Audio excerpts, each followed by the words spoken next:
Bienvenue dans la review Cassos, la review la plus authentique du game, dans laquelle je parlerai de mes lectures manga, au programme de la cassosserie mais non sans réflexion.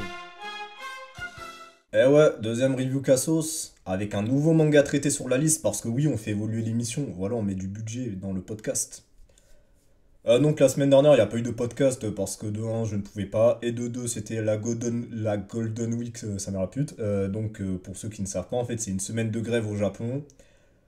Donc, ce qui veut dire que les chapitres des mangas que j'aurais voulu traiter, bah, ne sont pas sortis. Bon, ça aurait été compliqué de faire un podcast sur des chapitres qui n'existaient pas. Voilà, j'allais pas inventer le contenu des chapitres pour dire, ouah, trop lourd, je sais pas quoi.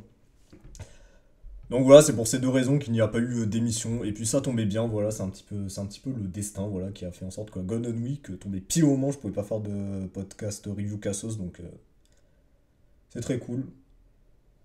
Donc aujourd'hui, bah, j'ai rajouté un manga un peu particulier sur la liste que nous allons traiter tout de suite avec la première rubrique.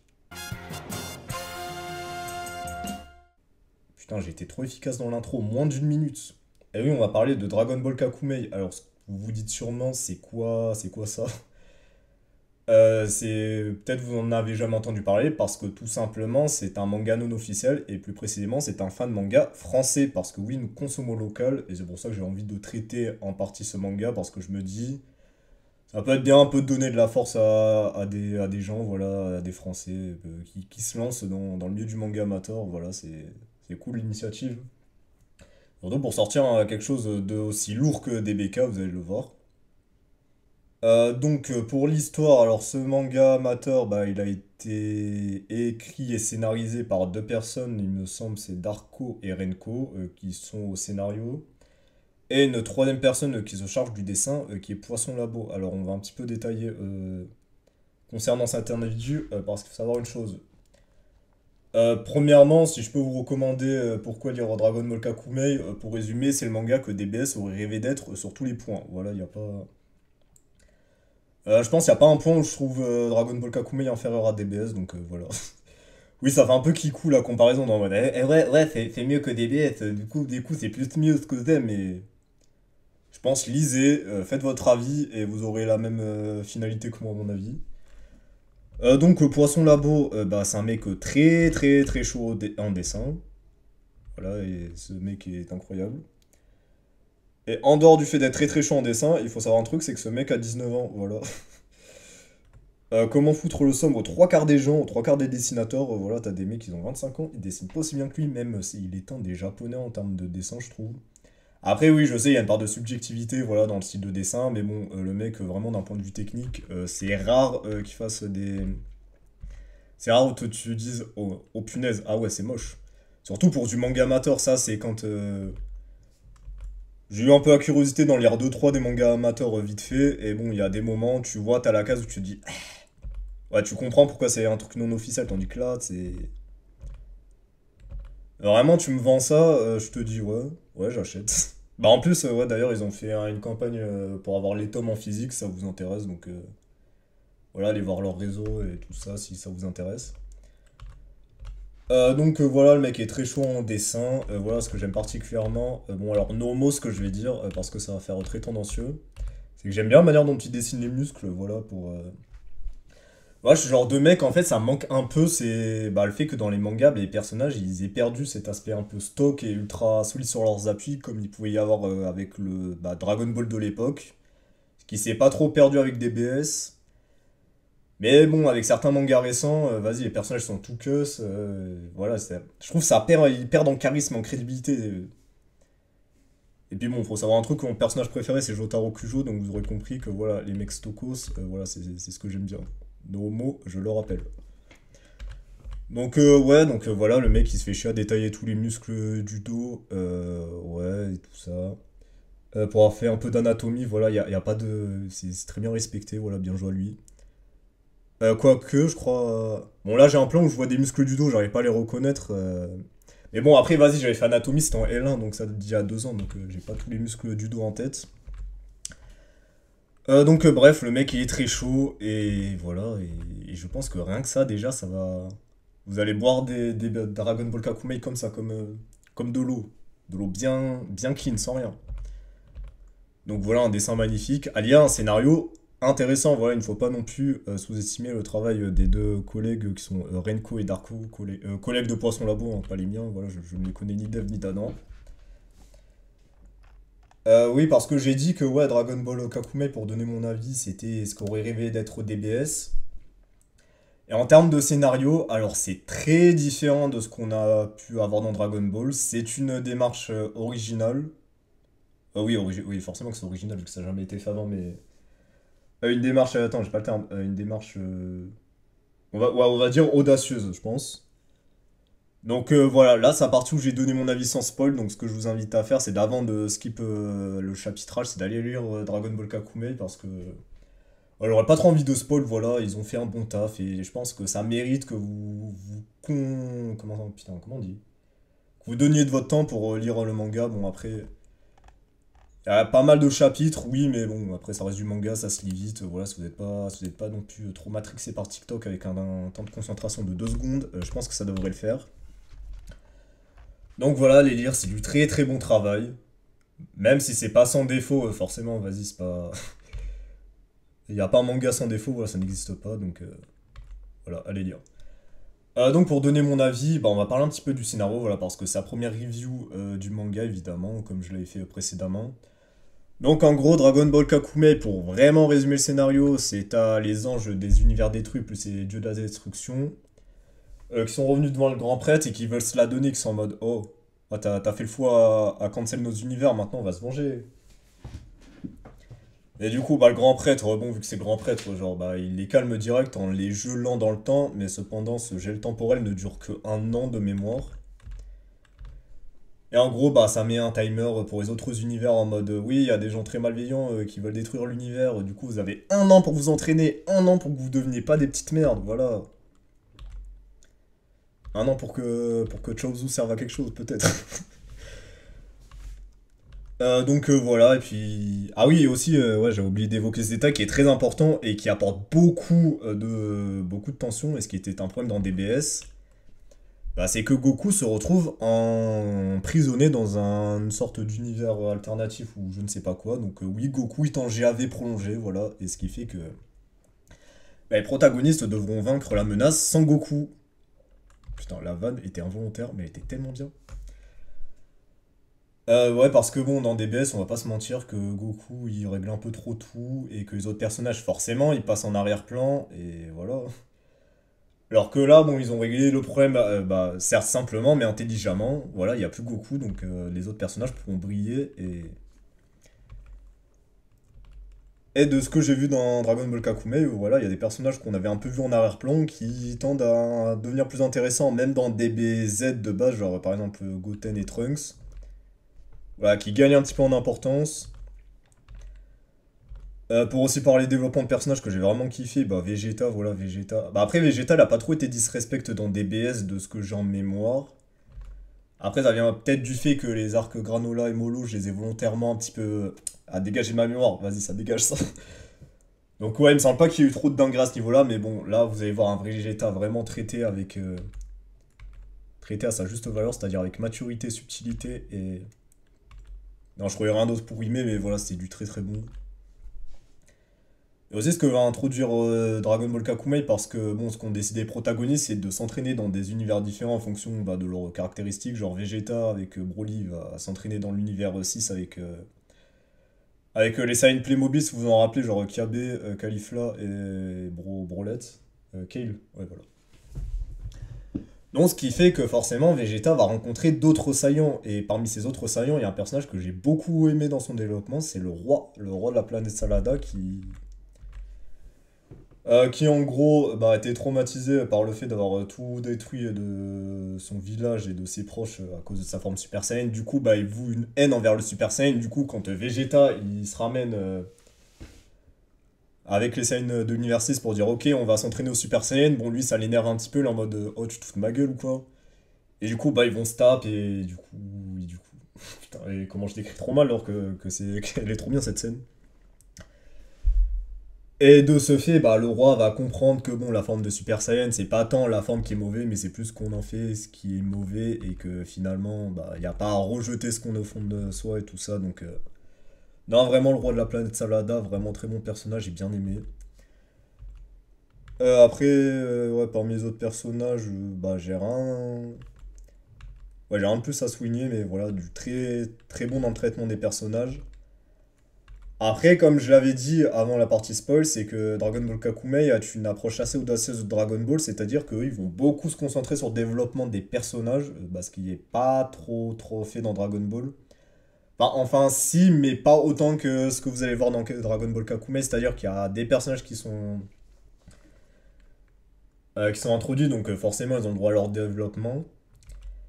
Et parfois, bon, ce qui me dérange un petit peu avec Dragon Ball Kakumei, c'est qu'il y a certains personnages qui sont introduits. Du coup, ils sont développés et j'ai l'impression que ça fait ralentir l'histoire en fait pour rien, qui gagnerait peut-être qui gagnerait à pas être ralenti de la sorte. Bah, je pense notamment à l'espèce de dieu de la destruction de. Non, en fait, c'est pas vraiment ça. Bon, au pire, hein, vous me rectifierez dans les commentaires si je dis de la merde, mais en gros, c'est un prétendant à être dieu de la destruction d'un univers détruit qui fait sa quête. En gros, ouais, le personnage masqué pour ceux qui voient pas de qui je parle. Du coup, bah, on a déjà l'arc d'entraînement, de développement de tous les personnages, plus la quête de ce personnage-là qui vient en ligne de compte dans le manga. Ce qui fait qu'il y a un peu trop d'intrigue à mon avis et que. Ce qu'il y aurait peut-être à. Ouais, peut-être c'était peut-être pas nécessaire. Bon, après, j'imagine qu'ils ont des projets avec ce personnage-là et qu'ils savent ce qu'ils font.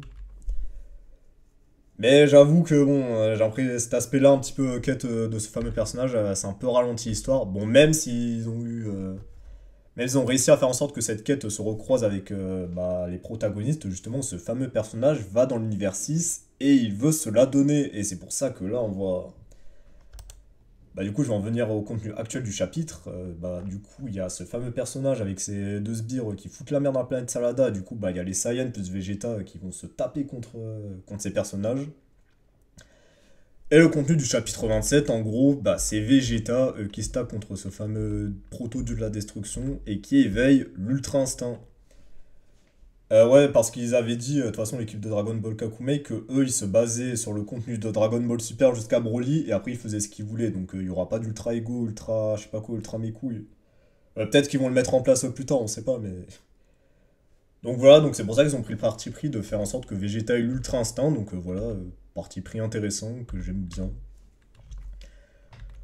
Donc ouais, après le contenu du chapitre, en gros, c'est Vegeta qui se tape contre ce fameux personnage en Ultra Instinct, mais bon, il le maîtrise un peu moins bien que Goku parce qu'en fait, Vegeta, il a besoin d'un petit temps de latence pour réfléchir à la meilleure ouverture et au meilleur coup à faire.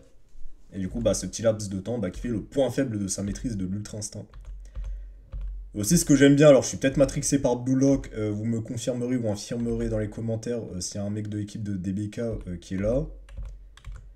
Je trouve que la manière de représenter les choix d'options de Vegeta, ça me fait penser à Saitoshi dans Blue Lock, dans le sens où il y a l'aspect flèche, mais aussi il y a l'aspect flèche marqué avec des sortes d'équations. Donc, sans trop spoiler Blue Lock, ouais, en gros, Saitoshi, quand on le voit dans son flow, donc quand on le voit jouer à son plein potentiel, en fait, tu vois, il a des équations et tout dans sa tête pour trouver la meilleure option et baiser l'équipe adverse. Donc voilà, en tant que bandeur de Blue Lock, j'ai bien aimé cette représentation. Voilà, très, très bon taf. Après, sinon, le contenu du chapitre en soi, je vais pas dire qu'il n'y a pas grand chose à raconter parce que bon, ce serait un peu manquer de respect, mais je veux pas le dire de manière péjorative, mais c'est que bon, c'est du combat, ça se tape, voilà. Et comme j'ai expliqué, le proto-dieu de la destruction, il capte le problème de l'ultra instinct de Vegeta, et puis il se tape. Et ah ouais, et truc intéressant que j'allais oublier, c'est que ce fameux dieu malveillant, il va prendre en otage les autres Saiyans de l'univers 6 pour un petit peu j'imagine déstabiliser Vegeta, donc voilà, on se demande comment ça va se finir cette histoire. Ah, j'ai hâte de voir ça un petit peu, voir comment Vegeta va peut-être pas s'en sortir. Après, ouais, si je veux faire une théorie sur la suite de DBK, je serais pas. Je vois pas d'autre option parce que bon, on a vu que Broly, il est out. Le roi Vegeta, bon, il est gentil, voilà, bon personnage, mais il va rien faire du tout, voilà, il va se faire coucher, comme ça direct. Chiche. Je sais pas, est-ce que Vegeta va réveiller l'Ultra Instinct 100% avec les cheveux blancs, ou une autre forme? On sait pas, on verra bien. Mais voilà ce que j'avais à dire sur Dragon Ball Kakumei. Encore une fois, pour du travail amateur, c'est vraiment incroyable. Ouais, parce que bon, je vais ouvrir une parenthèse avec contre certains haters de Dragon Ball Kakumei. Alors, t'en as. Alors oui, j'ai dit que Poisson Labo était très chaud en dessin, mais forcément, bon, c'est un être humain, c'est pas un putain de cyborg ce mec, même si on pourrait le croire. Donc forcément qu'il y a un peu des passages faibles dans son dessin, même si on aimerait certains avoir ce type de passage faible. Où le dessin est certes un peu moins bon, mais je trouve qu'il y en a en fait, je sais pas pourquoi, parce que soit parce que c'est français, soit parce que c'est amateur, mais ils font trop les mecs perfectionnistes pour trois défauts de dessin, enfin vraiment minables, hein, faut le dire. Bon, j'ai pas d'exemple en tête, mais je sais pas, c'est par exemple comme si tu disais, oui, mais le valgus physiologique du coude n'est pas respecté, c'est ce personnage féminin, il devrait être plus fermé. Et oui, pour ceux qui savent pas ce que c'est qu'un valgus physiologique, en fait, c'est l'angle entre. T'as ça au niveau du genou et t'as ça au niveau du coude. C'est ce qui fait que les meufs ont tendance à avoir un petit peu, genre des bras, ça fait un peu comme des canards. Voilà. Et ouais, c'est pas chez mon corbeau et chef otaku, vous allez apprendre ça. Et ouais, c'est certes Ryu Cassos, mais vous gagnez en QI. Voilà, ce n'est pas que du bête divertissement. Donc voilà, vas-y, hein, c'est pour ça ça m'a fait désespérer de l'humanité un petit peu, t'es en mode. Après, j'ai pas sucé 100% l'œuvre si vous avez des trucs que vous aimez pas, mais bon. Et le même traitement parce que bon, vraiment tous les mangas de la Terre, tu peux trouver un truc où ça part en couille. Voilà, par exemple One Piece, je kiffe le manga, mais bon, on va pas se mentir que oui, des fois. Voilà, c'est illisible, même. Bah ouais, même Dragon Ball, un premier du nom, hein, il y a eu des moments où bon, l'anatomie était un peu bizarre, mais. Est-ce que c'est pour autant qu'on va dire Toriyama, t'as fraude Oda est un Toriyama en dessin.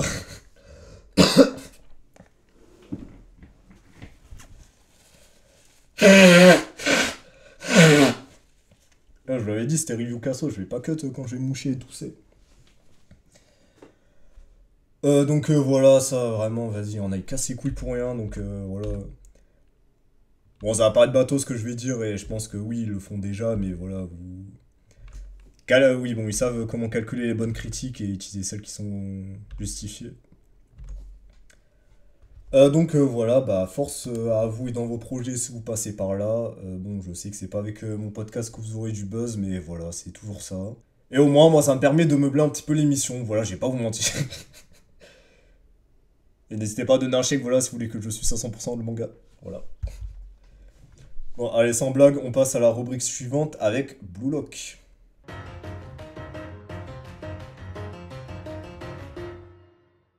Bon, cette fois-ci, l'analyse sera beaucoup plus courte que la dernière fois parce que bon, j'ai passé, je crois, plus d'une heure à parler de Blue Lock. Voilà, où vous comprenez à quel point ce manga m'a matrixé. Donc aujourd'hui, le chapitre, bah cette semaine, le chapitre qui est sorti, c'est le 260. Et ce chapitre, bon, apparaît bah en fait, je m'attendais pas à ce que le flashback de Kaiser intervienne à ce moment-là. Je pensais qu'il allait avoir les conséquences de son fail. En mode, par exemple, je sais pas, Noah il dit bon Kaiser tu dégages, vas-y rentre, je sais pas qui, Igarashi. Mais je pensais pas que son flashback allait intervenir maintenant, et comme je m'en doutais, mais après je me doutais pas du tout le contenu du flashback, c'est qu'il y a eu quelque chose dans le passé de Kaiser qui a fait en sorte qu'il a une sorte de complexe d'infériorité et qu'il ait ce besoin vraiment de prouver sa supériorité aux autres pour finalement bah, s'affirmer lui-même quelque part, et on apprend que son daron c'était un gros alcoolique, voilà, il a juste. Et sa mère, bon, c'était une chouin, voilà, elle a fait hop là. Elle est passée sous la table pour gratter un rôle, et hop là, elle s'est barrée. Donc Kaiser, il vit dans un environnement complètement minable où son père, il le fracasse, il le tabasse, il lui dit d'aller chercher du lait. Et finalement, c'est pour ça qu'on apprend un moment dans un chapitre que Kaiser déteste le lait et toute boisson blanche. Moi, à base. Bon, à la base, tu sais, je pensais que c'était une blague en mode un peu graveleuse pour dire à quel point Kaiser, il est tellement homophobe que lui, les boissons blanches, il aime pas. Putain, parenthèse de merde, mais. Donc, ouais, du coup, bah, on comprend que le lait, ça l'a traumatisé, voilà. Donc, dans le contenu de ce chapitre, bah, on apprend comment Kaiser a découvert le foot. Voilà, il voulait s'acheter un ballon. Mais à un moment, son daron, voilà, alcoolique qu'il est, il a voulu carrément crever son ballon. Et c'est là que, paf, il le fracasse sa grand-mère avec un coup de Kaiser Impact. Et oui, je vous l'avais dit, Bon, personne n'a fait de réflexion là-dessus en commentaire, mais voilà, le Kaiser Impact, ça peut être une arme de destruction massive. Donc, si Kaiser avait été intelligent, il aurait mis un Kaiser Impact dans les couilles d'Isagi, et voilà, plus d'Isagi. Et même un peu Tara Inazuma Eleven, tu le mets dans la tronche des personnages, tu te prends un Kaiser Impact pleine face, tu l'encaisses pas, hein. Même encore pire, genre, imagine t'es en hiver, tu te prends un Kaiser Impact dans la cuisse, voilà, t'es sur le banc, t'es en civière. Donc, ouais, comme je l'avais dit, je m'attendais pas à un flashback, entre guillemets, ouais, on peut dire ça, si violent pour Kaiser, moi, je sais pas, moi, je pensais juste que, genre, c'était un daron qui le méprisait pour des raisons X ou Y, mais pas...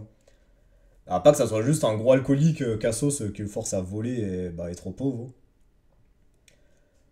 Donc voilà, ça nous montre un aspect du football qu'on n'a pas trop vu, qu'on n'a pas vu du tout dans Block, sauf par le biais de trois personnages dont Kaiser, bah, c'est le fait de se servir du football pour se sortir de la misère. Alors ça a été vu avec Naruaya, mais bon, il s'est fait têche par Isagi, voilà, RIP in peace à lui. Ensuite, bah, ça nous avait été évoqué avec Noël Noah, bah, par Ego, qui disait que ouais, lui, Noël Noah, bah, il a dû s'en sortir dans les quartiers, c'est pas comme vous, bande de petits privilégiés. Et on a enfin cet aspect-là bah, avec Kaiser bah, qui se sort, bah, qui est sorti. Enfin, c'est pas lui qui se sort de la misère par le football, c'est que justement, bah, on va le voir. Bah, c'est qu'un manager qui va se servir de son talent pour le foot bah, pour le faire percer, bah, le faire sortir bah, de GAV déjà et le faire sortir de prison. Et le truc marrant, c'est que ce personnage-là s'appelle Redark, qui sera par la suite président dans la PIFA, entre deux grosses guillemets, mais on a compris c'était quelle association dont il parlait. Donc ce fameux Redark, alors bon, j'ai vu beaucoup sur internet s'affoler en mode What the fuck, référence à Inazuma Eleven, truc de fou. Bah moi je pense pas que ça soit une ref à Inazuma Eleven. Alors bon, la coïncidence, j'avoue que la coïncidence elle est vraiment trop, elle est trop folle. Mais il y a deux choses que déjà faut s'assurer, c'est que est-ce que ce ne serait pas une traduction de par l'équipe de traduction bah non, jamais ils auraient pris des libertés pour un nom propre, donc en fait oubliez ce que je viens de dire. Et pourquoi je pense pas que c'est une ref à Inazuma Eleven? Parce que oui, Redark, bon, pour ceux qui le savent pas, en gros, c'est le nom de l'antagoniste principal dans les trois quarts d'Inazuma Eleven. Voilà, bon, il est connu. Mais sauf que Redark, c'est le nom qu'on lui a donné en Occident. Parce que oui, dans Inazuma Eleven, bah, quand le jeu a été exporté, bon, la plupart des noms ont été changés. Alors je dis pas que c'est forcément mal. Et puis même, je vais pas vous mentir que je préfère devoir dire Axel Blaze que Gwenji. Punaise, la première fois que j'ai vu ce nom dans la Vost FR, quand j'avais 9 ans, j'étais en mode, oui, je sais quoi ça. Bon, bref, bah, tous les noms sont passés, dont le Redark qui à la base s'appelle Kageyama. Voilà. Donc, si les auteurs avaient vraiment voulu faire une ref à Inazuma Eleven, je dis pas qu'ils ne connaissent pas Inazuma Eleven et qu'ils n'ont jamais regardé, c'est possible. Mais encore, je pense pas que ça soit de leur génération, parce que l'auteur, je sais pas quel âge il a, mais je crois Yusuke Nomura, il me semble qu'il a 38 ans, le mec. Donc Inazuma Eleven, c'est pas trop sa génération. Après, je dis pas qu'il a pas pu découvrir par la suite, mais je pense pas que ça soit ce qui l'a vraiment marqué à l'origine. À la limite, peut-être des refs à Olive et Tom auraient été plus logiques de par bah, son âge.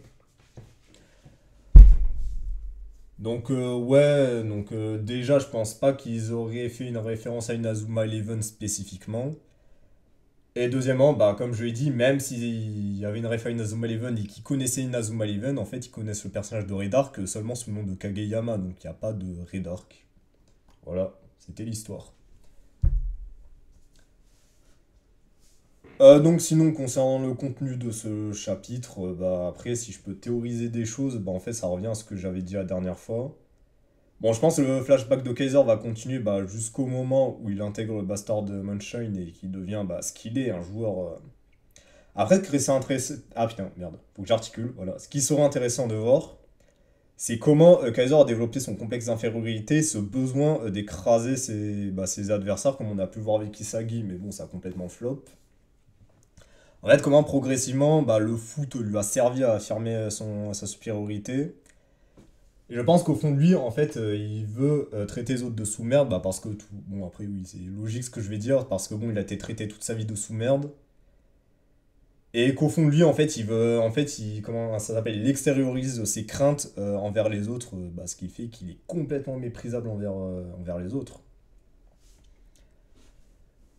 Est-ce qu'il serait intéressant à voir, et ce que j'espère, même si je doute que ça va se produire, La dernière fois, j'avais parlé du fait que j'avais espéré qu'avec Yukimiya, il y ait cet aspect de joueur prometteur, mais qui échoue complètement sa carrière et qui, de tout coup, il détruit mentalement. Donc ça aurait pu être...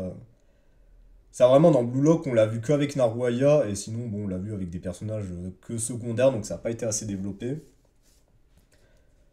Donc voilà, j'avais été déçu du traitement de Yukimiya par ce fait. Moi, j'aurais aimé qu'il vraiment il floppe dans Blue Lock et dans le Bastard Mansion et dans la Neo Ghost League, et ainsi bah, qu'il quitte le Blue Lock. Et peut-être que mon espoir peut être sur Kaiser dans le sens où bah, là, il a complètement flop son but. Vraiment, je vois pas de scénario où il sort pas du terrain, ou sinon, vraiment, il a bien pompé Noël Noah, et encore, je suis sûr que même en le pompant, Noël Noah, il s'en bat les couilles. Lui, c'est stats.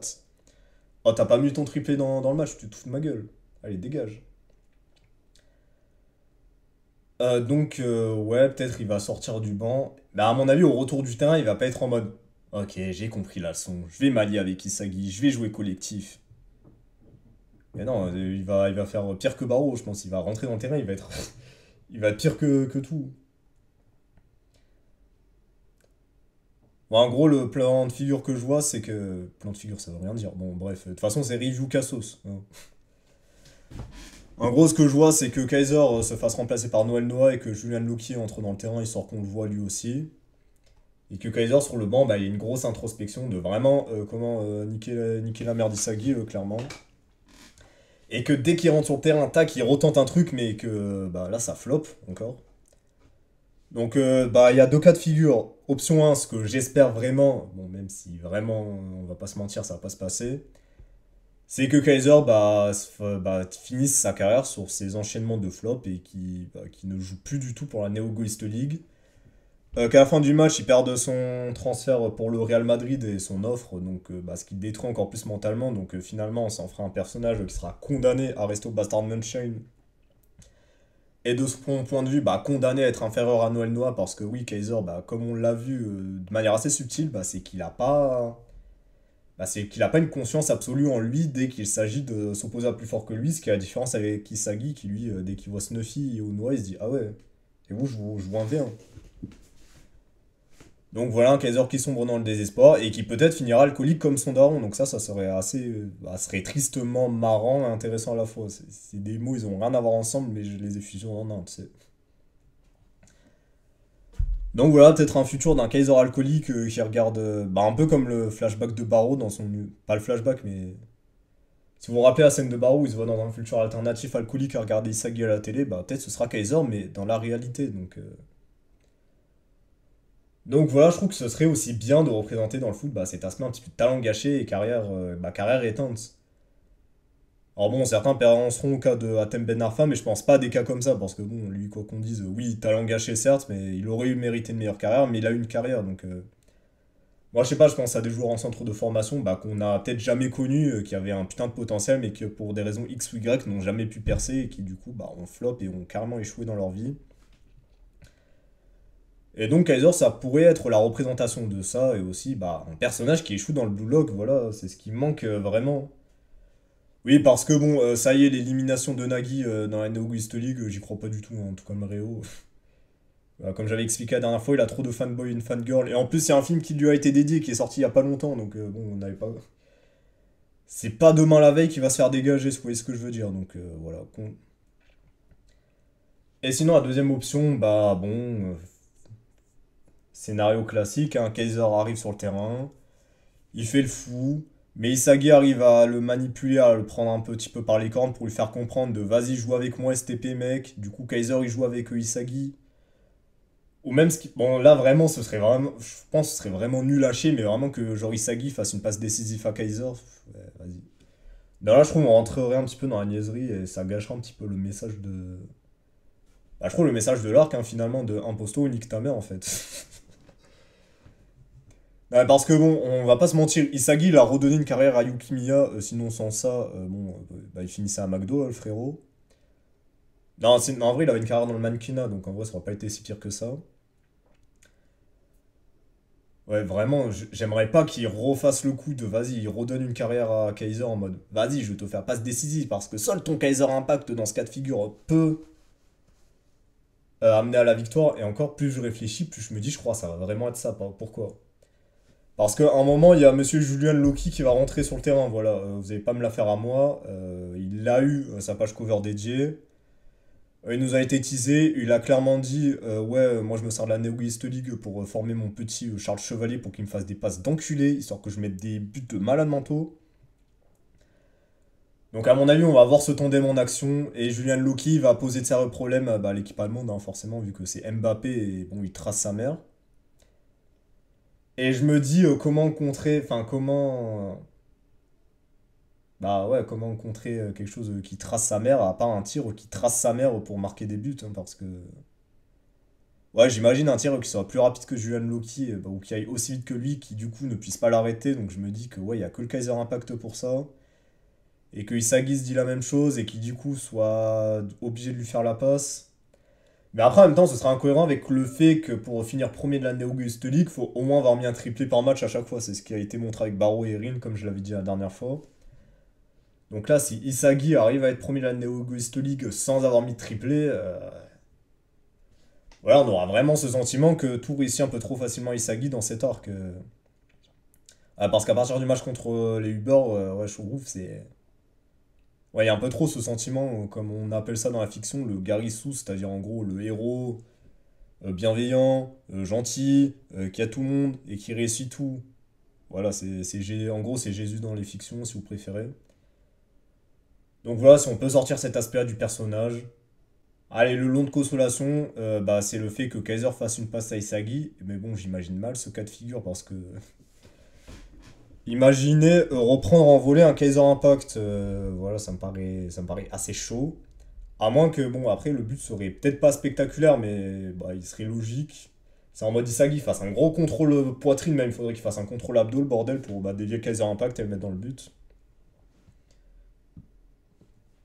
Donc ouais voilà, il n'y a que comme ça que je vois un but d'une collaboration de Kaiser Isagi avec les deux options que j'ai dites précédemment.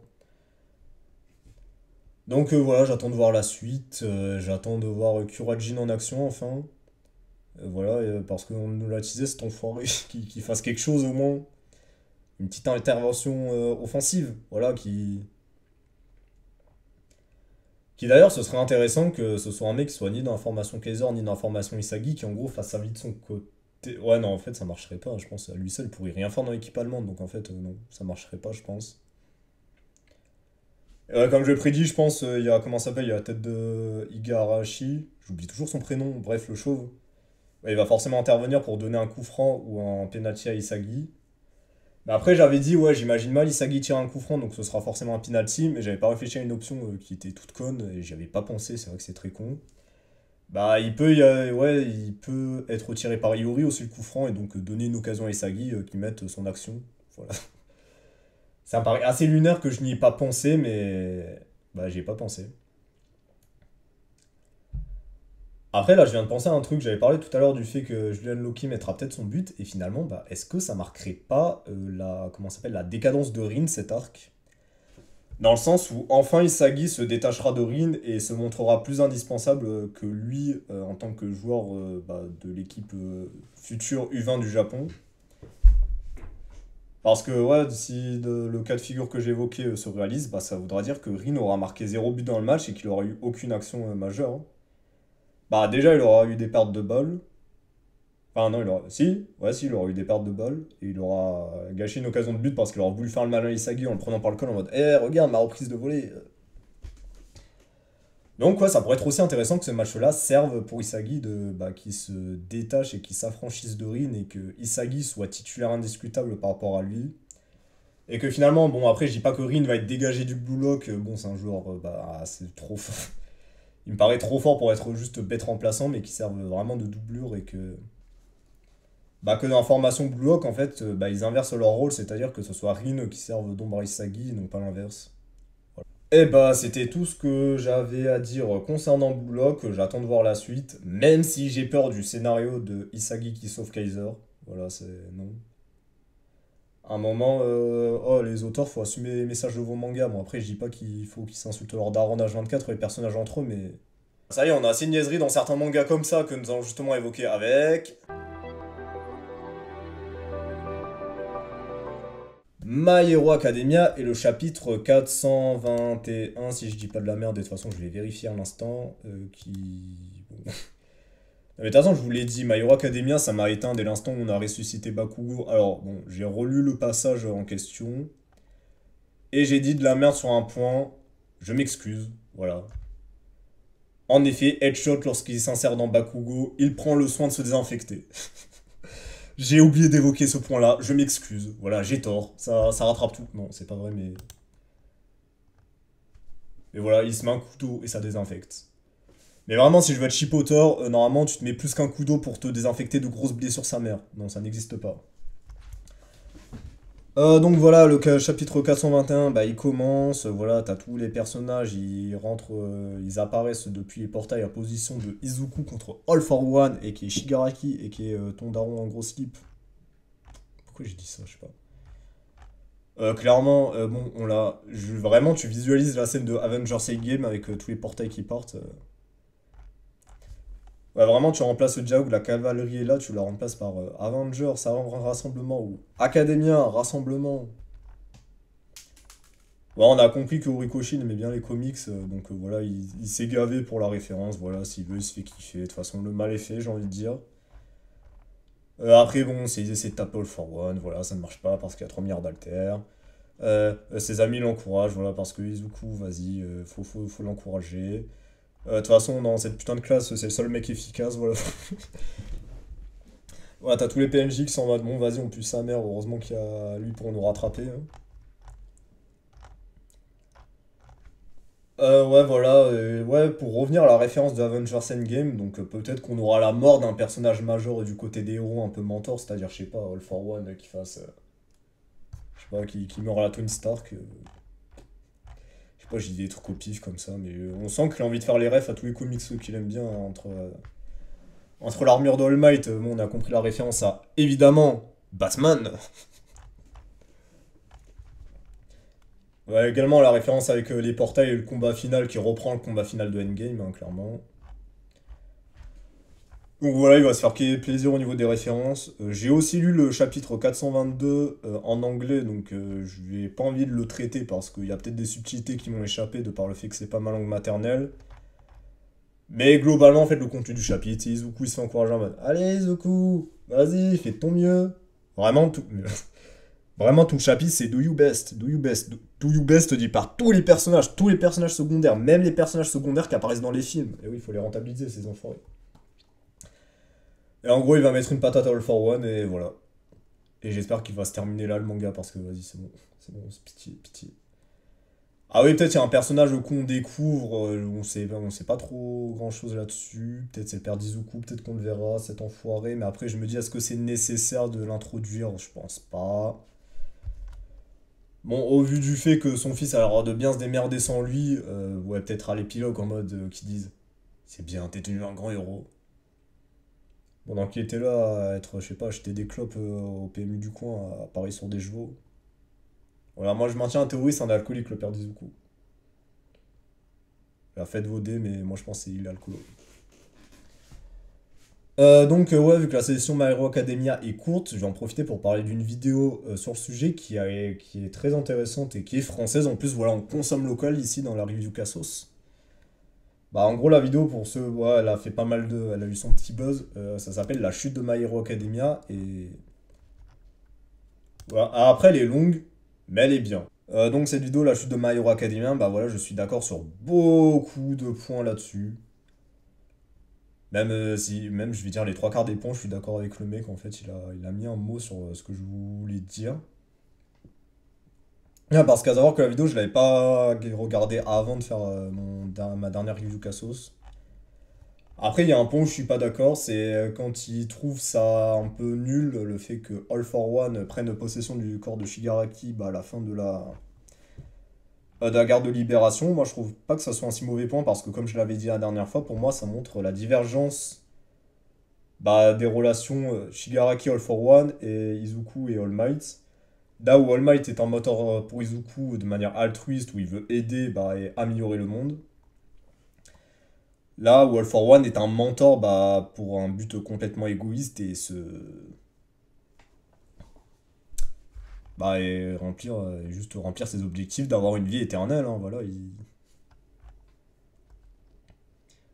Donc finalement, en ce sens, le fait qu'il veuille prendre possession du corps de Shigaraki, c'est assez... Bah moi, je trouve pas ça que ça soit si con que ça.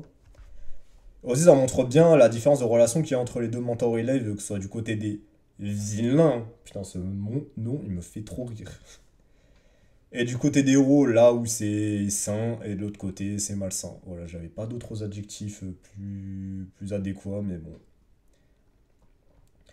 Donc, ouais, vidéo très intéressante sur le sujet que je vous invite à voir. Et ouais.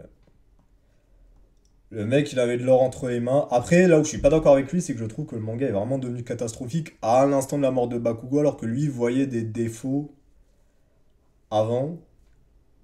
Mais après, je suis pas non plus en désaccord avec le fait que, avec les points qu'il évoque, c'est ça le truc, c'est que je me dis, il a pas tort le mec, mais pour moi, c'est pas ces points qui font que le manga est devenu nul.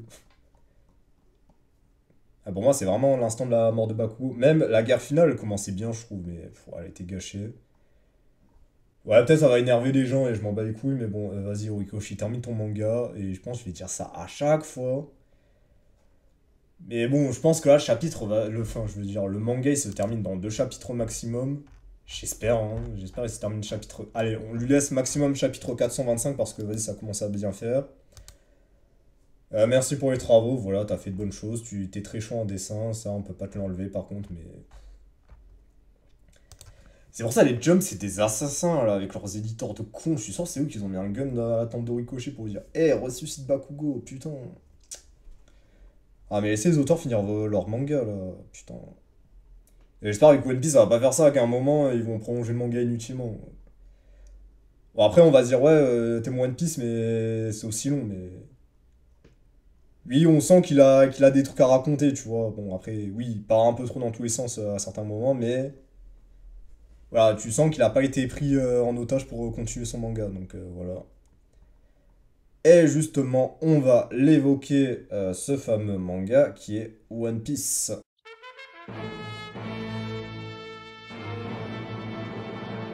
Avec le chapitre 1144.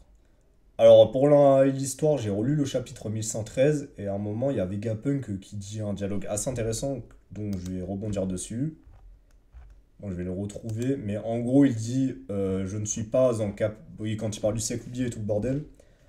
Je ne suis pas en capacité de dire si cet homme est une bonne personne ou non. Alors bon, ça peut vouloir dire 2 choses. Option 1, il parle de Joy Boy, Nika et Luffy indirectement. Ou deuxième option, il parle de him. Si vous avez regardé un petit peu les vidéos de ma chaîne, bah ça veut peut-être dire une chose, bah que him, c'est bel et bien un mec. Voilà. C'est un peu un débat qui tourne autour de la communauté One Piece. Bon, pas un gros débat non plus, mais voilà, c'est un petit peu une question qu'on se pose, c'est bon, est-ce que him est un homme ou pas? Et là, je me dis, quand il parle de l'évocation cet homme, c'est que je pense qu'il a conscience que le mec c'est un queumé. Et puis, on va pas se mentir, bon, sans vouloir faire le féministe, je sais pas quoi. One Piece c'est un manga à l'ancienne, donc je pense qu'à mon avis, dans ses personnages majeurs, on va pas se mentir, bon, il aura plus tendance à être masculin que féminin. Voilà, c'est. Je dis pas que c'est mauvais, je dis pas que c'est moins bon, mais c'est factuel, on va pas se mentir, donc je pense qu'il y a aussi ce facteur-là qui peut entrer en ligne de compte. Et aussi, j'avais relu d'autres tomes du l'arc Rêverie, je crois que c'était le tome. Ouais, tome 105-106. Où à un moment, ça parle de Imu, mais ça le parle. Ouais, je dis Imu, mais pour moi, dans ma tête, c'est le même perso, vous inquiétez pas. Ça parle de lui comme si c'était un homme aussi, ça le tourne au masculin, donc je me dis, est-ce que c'est peut-être par, je sais pas, du fait qu'il ne sache pas sa réelle identité, donc que dans le doute, ils disent cet homme, ou qu'il parle de cet homme humain. Ou cet homme, bah, parce qu'il a un gros gag. Voilà, faut parler français un moment. Donc ouais, pourquoi je dis ça? Parce que bon, sur ma chaîne, voilà, dans une vidéo, j'ai plus ou moins sous-entendu que Im aurait pu être une femme. Et je en profite pour dire que j'ai très probablement tort sur ce point. Si j'ai raison sur mon analyse, donc voilà. Voilà, détail à la con. Sinon, concernant le contenu du chapitre 1144, en gros, c'est Vegapunk, il commence à liquer le siècle oublié, et là. Ah là, le gouvernement, ils sont pas contents, là. Là, il y a Saturne, il s'énerve, hein. C'est... Ah, dès que tu leaks le siècle oublié, c'est comme moi à l'époque d'épée bouclier, quand il y avait les premiers leaks, j'étais énervé, j'étais en mode, mais putain, mais ta grand-mère, arrête de leak ta race. Du coup, il s'énerve contre l'équipage, là, Chopper, tac, il le plante carrément. Robin, il lui met, je sais pas, il lui met un gros coup de patte, Chopper, Nami, ouais, non, Usopp, Nami, il dégage direct. Bref, donc en gros, Saturne il s'énerve, et en vrai, quand je vois le Gorosei agir dans ce chapitre, je me dis qu'il y a une théorie entre grosses guillemets, une supposition que j'avais pensé. C'est que peut-être à certains moments, le Gorosei paraissait un peu nul, les doyens, bon bref, appelez comme vous voulez. Que les doyens paraissaient peut-être un peu nuls, mais ça serait logique dans le sens où peut-être les mecs ils n'ont pas combattu depuis genre 1000 ans, au sens vraiment au sens littéral, donc peut-être qu'ils sont rouillés du combat parce que même on le voit le vieux avec son katana. Vénus, voilà, le cheval démoniaque, bah il se fait, voilà, il se prend un gros coup de pied de Sanji. Même bon, s'il est pas en difficulté à cause de ça, d'ailleurs on va en parler du Cassandre. Donc voilà, je me dis que peut-être les doyens là ils commencent à se dérouiller, ils sont en mode. Et puis même au dos du meurtre, tu vois, ils se disent putain, faut pas que ça leak sa mère. Et voilà, et du coup ils s'énervent. En gros, Saturne il rentre dans le laboratoire, mais on lui. Vous savez quoi, je vais me remettre le dialogue du chapitre précisément.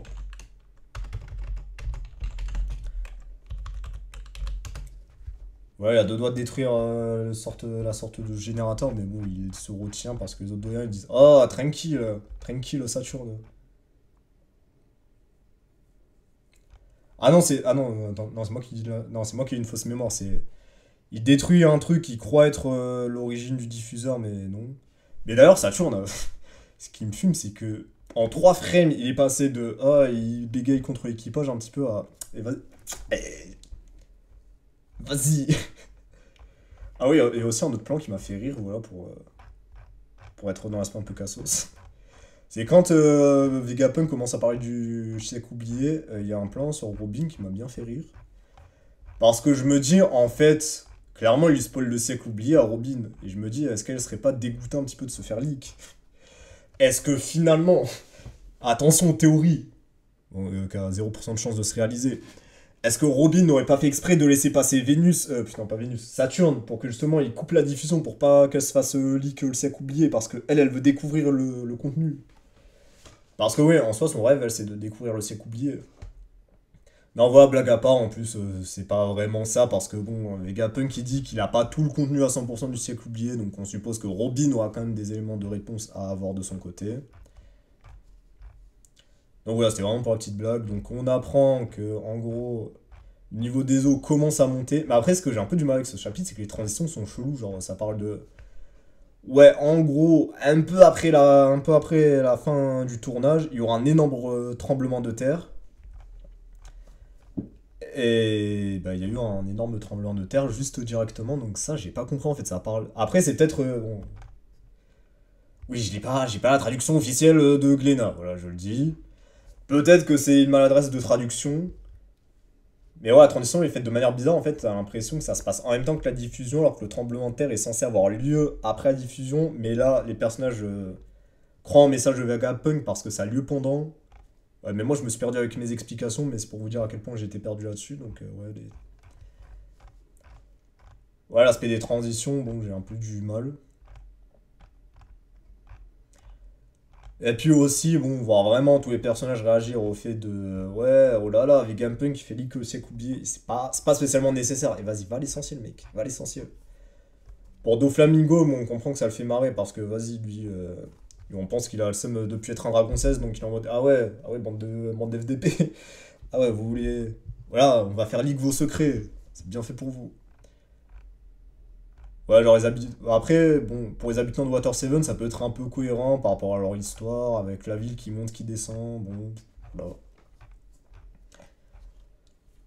Après, ouais, si je voulais revenir sur quelque chose que j'avais dit précédemment bah, pour la review du chapitre 1113, là où j'avais peut-être tort, c'est que je me suis dit, ouais, si le monde va être englouti dans les océans, c'est que je me dis que le Gorosei, ça ne les dérange pas plus que ça, et que peut-être, bah, leur pouvoir leur permettre de nager malgré le fait qu'on ait l'impression qu'ils aient des fruits du démon, mais en fait, non, c'est tout con, c'est que. En plus, après le podcast, je me suis fait la réflexion, je me suis dit, mais putain, mais je suis trop bête. Bah ouais, vu que les doyens, ils vivent à Marie-Joise. le niveau de l'eau il monte, au pire ils ont quoi? Ils ont une plage, c'est tout. Donc ouais, c'est peut-être aussi bête que ça.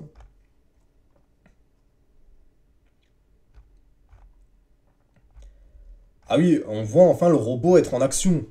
Ce fameux robot qu'on n'a pas vu depuis un moment, donc je pense que c'est la seule porte de sortie à l'équipage pour se tailler vers Elbaf, parce que je pense que ça va être sa prochaine destination. Là, il y a presque tout qui est mis en place, même... ouais. Ouais, je pense que le combat contre les doyens, il va forcément être écourté. Là, tu vois les derniers coups, Sanji, voilà, il a mis son petit coup de pied, après il va encore flop. C'est toujours ce qui se passe avec lui sur l'arcade head. Voilà, il met des coups de pied, après, je sais pas, il se passe un truc et il fait de la merde. Voilà, peut-être à tout moment, je sais pas, il y a. Je sais pas. Je sais pas ce qui pourrait se passer pour qu'il flop, mais il va forcément flop Sanji, voilà. Et aussi, truc assez bizarre, c'est qu'on voit Luffy réactiver le Gear 5, bah, je trouve un peu trop facilement à mon goût parce que. Parce que bon, le Gear 5, on va pas se mentir, c'est le cheat code de base. Mais ce qui était bien pendant ce que je pensais, bah, c'est que le Gear 5, il était limité dans le temps. Donc, en fait, je pouvais pas l'utiliser à infini. Et en soi, bah, le contre-coup, il était assez violent. Donc là, j'ai l'impression qu'il peut le réactiver un peu trop facilement, à mon avis. Mais même si l'on réactive le Gear 5, bah, on voit qu'il est quand même en difficulté face à Mister Fakocher et qui est Warcury et qui est celui qui crie triple monstre. Parce que lui, apparemment, sa faculté, bah, ça a l'air d'être le fait. Lui, c'est assez chelou. Il fait à la fois des flammes, j'ai l'impression. Et surtout, lui, il a un crâne solide. Après, ça me fume que ce soit genre le mec chauve. Comme de par hasard, sa faculté, c'est d'avoir le crâne solide. Voilà, c'est. C'est quoi? T'es chauvophobe, Oda. Tu es toxique.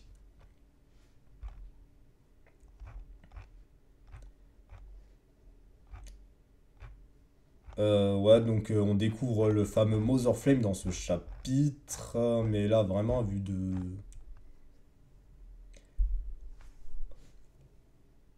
Ah, vu de, je sais pas, vu comme ça, je serais pas comment il serait utilisé. Oui, je pense qu'il sert de source d'énergie au fameux robot.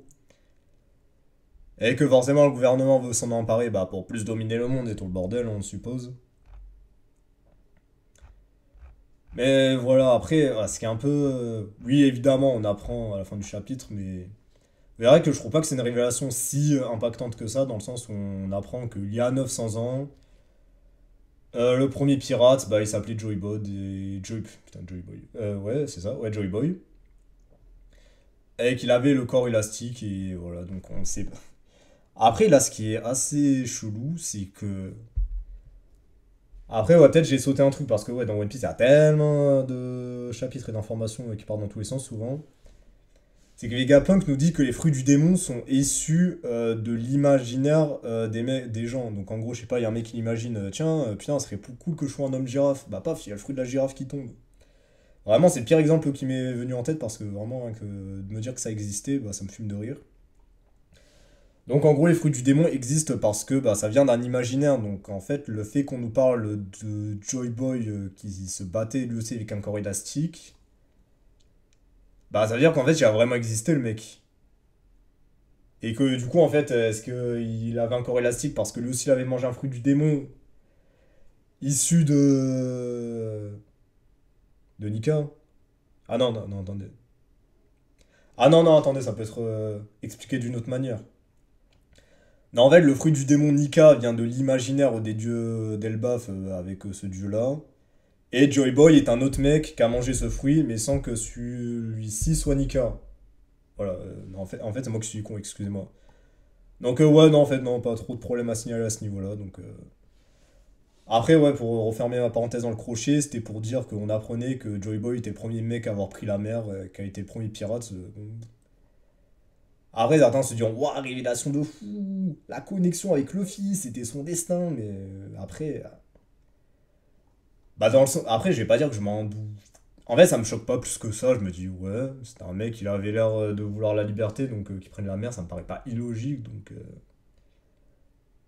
ouais, je sais pas, j'avais vu deux trois tweets sur Twitter. Après, c'est vraiment deux tweets que j'ai vus parce que je traîne plus trop sur ce réseau. Où j'avais l'impression que ça avait un peu choqué les gens cet aspect-là du chapitre. Après, c'est peut-être moi qui ai une mauvaise interprétation de l'avis du public, donc n'hésitez pas à me le dire en commentaire. Donc ouais, finalement, bah, le chapitre, à part nous montrer le Mother Flame, Et Saturne qui putain veut pas se faire leaker veut pas se faire leaker le siècle oublié. Enfin non, il le sait déjà mais il veut pas que ça leak en gros. Bon, on n'apprend pas de grand chose de très très choquant, hein.